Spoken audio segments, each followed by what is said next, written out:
नमस्कार दोस्तों, आपका स्वागत है मेरे YouTube चैनल नेक्स्ट अपडेट में। भारत जहां बढ़ती आबादी और घटते संसाधनों के चलते जूझ रहा है, वहीं दक्षिण कोरिया में एक ऐसा द्वीप है जहां सिर्फ 100 लोग रहते हैं। जी हाँ, बिल्कुल सही आपने सुना, सिर्फ 100 लोग रहते हैं और इस द्वीप पर महज 3 बच्चे रहते हैं।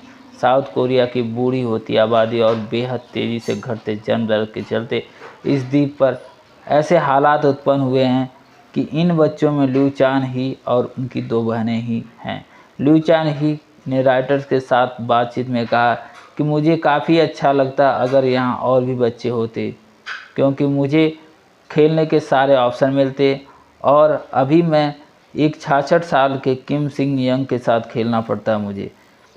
बता दें कि पिछले कई दशकों में दक्षिण कोरिया में ज़बरदस्त शहरीकरण देखने को मिला। इसके चलते इस देश के कई इलाकों में काफ़ी कम लोग रह गए हैं।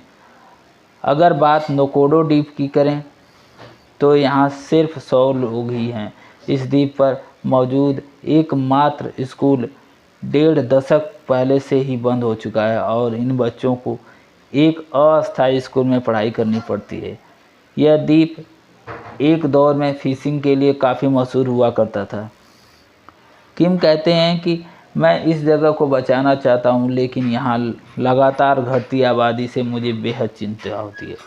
साउथ कोरिया की राजधानी सियोल की तरह यहाँ किसी भी तरह का प्रदूषण भी नहीं है, लेकिन अकेलेपन के चलते कई लोगों को दिक्कतों का सामना करना पड़ता है।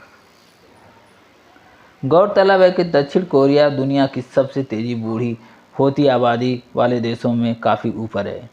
इसके अलावा इस देश में जन्म दर भी बेहद कम है। साल 2020 में इस देश की जनसंख्या उसकी सामान्य जनसंख्या से काफ़ी कम हो गई थी। कई लोगों को डर है कि अगर दक्षिण कोरिया की आबादी यूं ही कम होती रही तो नोकोडो द्वीप पूरी तरह से ख़त्म हो जाएगा और यहाँ कोई भी रहने के लिए नहीं बचेगा। कोरिया इकोनॉमिक्स रिसर्च इंस्टीट्यूट के एक रिसर्चर ने रॉयटर्स के साथ बातचीत में कहा था कि साउथ कोरिया में घटी आबादी के चलते कई छोटे छोटे शहर और कस्बे पूरी तरह से ख़त्म होने के खतरे से जूझ रहे हैं। यहाँ जन्म दर और मृत्यु दर में ज़बरदस्त गैप के चलते हालात काफ़ी ख़राब हो रहे हैं।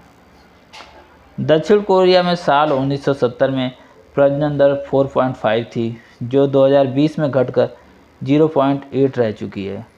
1970 के दौर में इस देश में इकोनॉमी बूम पर थी और कई महिलाएं भी प्रोफेशनल कार्यों का हिस्सा बनने लगी थी।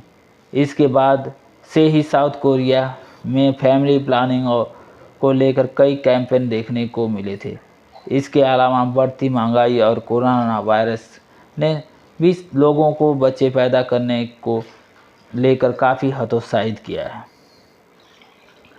आज की वीडियो आपको कैसी लगी? आप अपने सुझाव हमारे कमेंट बॉक्स में शेयर कर सकते हैं और हमारे चैनल पर अगर नए हैं तो हमारे चैनल को सब्सक्राइब करें और लेटेस्ट अपडेट पाने के लिए हमारे चैनल से जुड़े रहें। धन्यवाद। Stay safe, stay healthy. Thank you for watching.